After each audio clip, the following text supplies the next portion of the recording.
Hey guys, welcome back to Grounded Roots Healing. I am still Jason. As you can see, I'm here charging the car once again. We're actually going to make a trip to our local big city tomorrow. But I just got back from a cacao and sound bath with our local practitioner who we often go to. And it was something else. It went really well, you could say.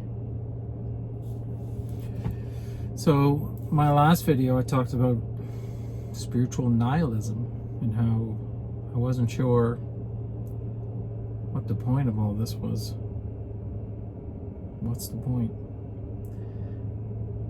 of continuing? It just seems pointless. And as often happens, the universe dropped the answer in my lap. So I've recently taken up learning shamanism or shamanic journeying. And I was interested in it. That's obviously why I booked the thing. And as you know, if you've watched my channel, I believe that nothing happens by accident at all, ever. So I signed up for this shamanic journeying course, and I did the introduction, and I started covering some of the material, and then the actual course begins later on. It's done over Zoom. But I got really drawn into the material, and that's usually a good sign. So the cacao and breath work, well, let's talk about the shamanism to begin with. So the word shaman is derived from the Tungusk peoples of Central Asia. So you can think of the Altai Mountains, Mongolia, Tibet. These peoples, the Central Asian peoples, they look Inuit almost in their appearance. And this is where shamanism, the word, came from, at least. And the shaman, I believe, is derived from a verb in that language, which means the knower. So it's wild how this happened. Now, I'll get to the cacao and sound bath in a minute because this ties into it, but the knower.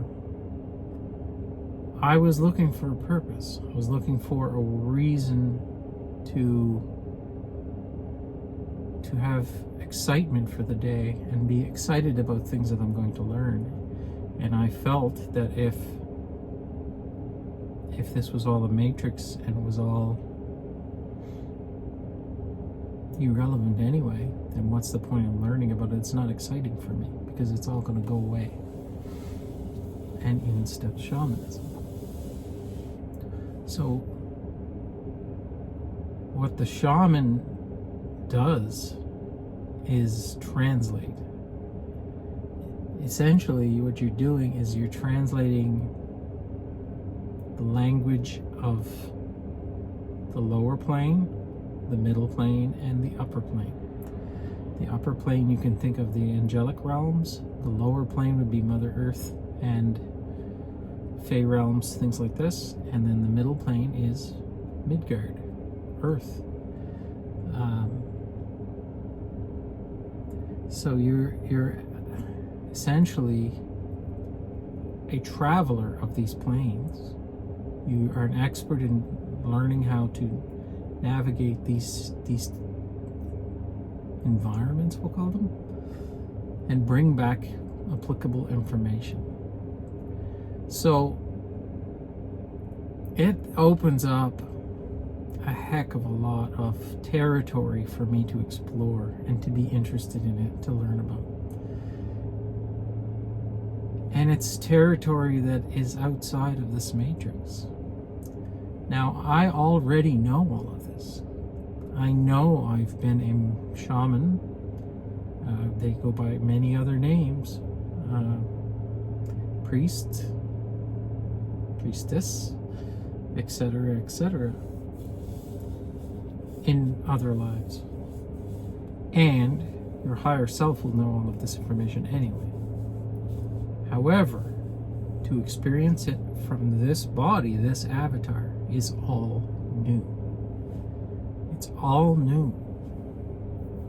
And it's given me a level of excitement that I haven't had in a long time about learning things. Now, I know that I'm still going to learn it at the pace that the universe is going to feed it to me. And that I can't, let's say, go outside the lines or go off script, really.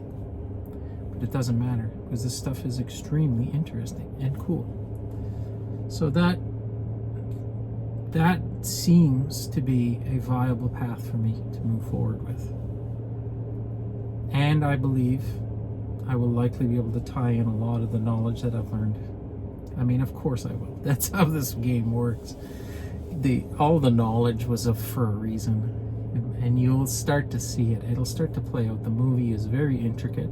And you've been training for this role your entire life, and everything that you learned is for the role that you're about to play.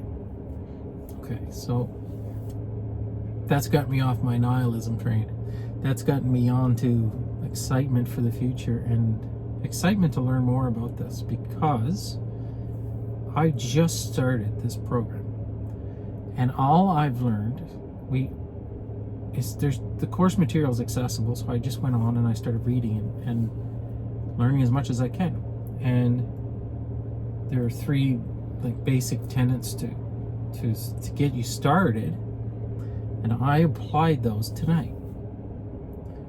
Now, you have to believe that this is possible, which I do. You have to be open and have no expectations of what's going to happen. And I can't remember the other thing.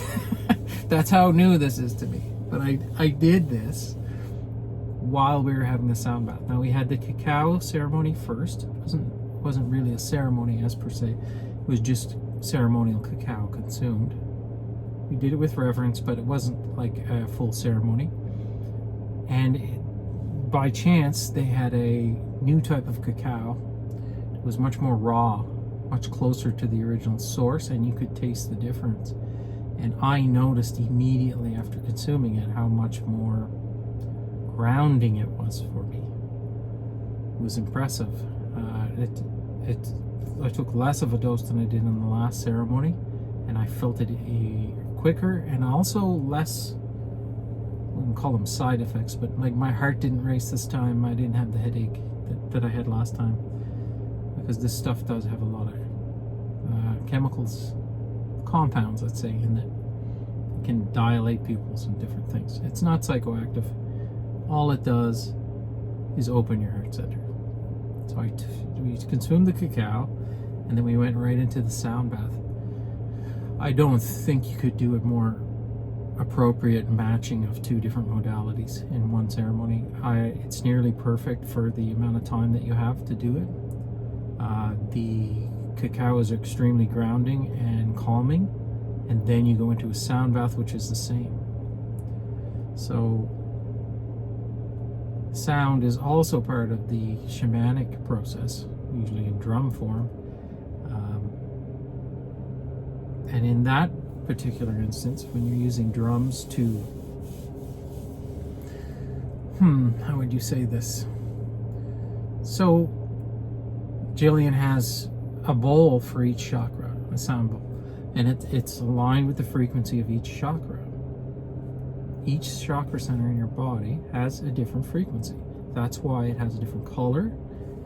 And if you align the sound frequency, which are just energy waves, with that chakra, it moves the energy. If there's any blockages, it'll help.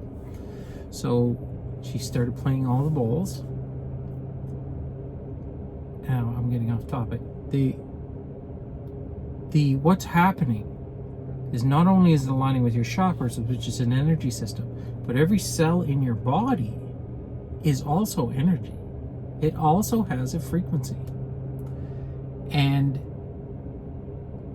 it will attempt to align itself with the sounds that are being emitted from these bowls. Now, if you've say grounded yourself really well with the cacao and you're in a calm, relaxed state, it's much more likely for this to take effect. So the shamans, they use drumming, and it's to set you into a trance state more than that. It does do the same thing. It will trigger things in your body. Your cells will try to align to these frequencies. I mean, that's where all disease comes from. Misaligned frequencies. That's what it is. You have energy blockages in your energetic system, but also in your body. There's no difference. There is no difference. People have to start thinking about the entire thing as energy. Okay. So she started playing the sound bowls, and we got to a relaxed position, and I immediately started seeing auric colors. Immediately. They weren't as bright as I've seen before, and they weren't as specific. So I see a lot of violet, which is your crown chakra, purple, but like a muted purple, and it very much covering my entire inner vision, and a little bit of green, a little bit of yellow, but nothing super strong. So I was kind of surprised, actually. My third eye was there. I could see the deep purple as well, but mostly this violet color. And then I started seeing what looked like the tadpole from a tadpole, essentially, but it was an energy ball with a tail, and it was rotating counterclockwise in my inner vision. And it was composed of a white light, but it's so hard to describe the color of this light, because it's like a white light, and it's a golden light, and then also it's so bright and undescribable that it looks almost like welder's flash or something. It's anyone who's seen it will understand what I mean, but it's very difficult to compare to what we see in this, modern world. Like, I'm looking out right now and I see some bright LED lights, and that would be close, I guess, but it pales in comparison. So I started seeing that, and then I started going deeper. My ego was fighting me. It was coming up. It was fighting me. Now, normally when you do this ceremony, cacao, it actually has the opposite effect. So I was having to swat it down and tell it to shut up and get it back on topic. And it kept going off topic, and it kept doing all this stuff that the ego does. This poor thing. Anyway, I wrestled control back eventually, and it shut up. And then it happened. So I had asked for the spirit world I asked to visit the spirit world before this started, and I set my intention, and I wanted to visit the lower realms. And the lower realms are the realms of the Fey realm and Mother Earth and all these magical places that I know exist, and I'm just absolutely dying to see. But I also set the intention for the universe to take me wherever I needed to go, and it did. So I astrally projected for the first time. I've had lucid dreaming before, which was really cool. It's amazing, actually. Not really cool. It's the most amazing thing ever. I'll describe that in another video. But this was different. So I ended up in this scene. And the scene was in Hungary. How I knew this was Hungary, I don't know. The people were speaking foreign language that I didn't know, yet I understood. And I was in the body of a young boy, say 12 years old, with my sister, and I believe my father, who was a Jewish man in Hungary. And we were outside of a village, and I had came back from going into this village with the last valuables we had had, and I was given a piece of paper, and I think it was like a promissory note or some sort of like community money, because things were tight and they weren't able to give me anything concrete, which was essentially useless. So I had bartered our last bit of valuables, which was supposed to get food, and I brought back this piece of paper. And I remember speaking, I believe in Hungarian, this Jewish man, which I'm assuming was my father, and crinkled this piece of paper up and threw it on the ground and said, "Now we need to go find food and shelter." And it was Nazi-occupied Hungary, I believe, and I couldn't believe it. I'm assuming this is a past life, or possibly someone else's life. I don't know. But that's the first time anything like that has happened to me. I couldn't wait to get back and tell them what I had just seen, and it's amazing because you have a knowing of the time, of the year, the where you are in the world even. It's fascinating. So that triggered me. Now that's shamanic journeying. Now I'm a neophyte. I have no idea what I'm doing, other than the basic intention that I said. I'm not sure what I'm doing. I'm not a shaman, not yet. But I am going to become one. I believe that's my path forward here. This is too much fun, and it's too interesting. And I know I'd be surprised, because usually when I get like this, excited about a new topic, it's the right path to be on. You know, I went down a path with a quantum healing hypnosis technique, and I know that was useful, and I learned a lot of things, but I wasn't passionate about it. I had to push myself to do it. So I knew it wasn't for me, and I couldn't understand why, because the things you can do with quantum healing hypnosis are amazing, yet I could not force myself to learn about it anymore. I didn't want to do it, and it's because I was supposed to find this. Now maybe there's some way to combine a lot of things, you know. I'm sure there is, and I'm sure this movie's going to get really good and interesting. Now I just need to find a way to monetize this so I can do it for fun and to pay the bills as well.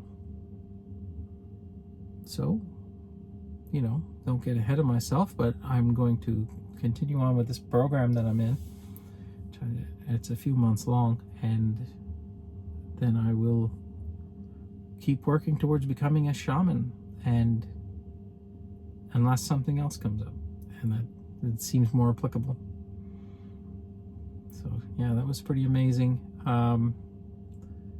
You know, just when you think you don't have a life's purpose, that's when the universe will give you something. And maybe this isn't my life's purpose, but it certainly triggered my interest again. And I'm excited about learning more about this topic, so I think we'll leave it there. Yeah, as I always say, I hope this video finds you well. I love you all, and we'll see you tomorrow.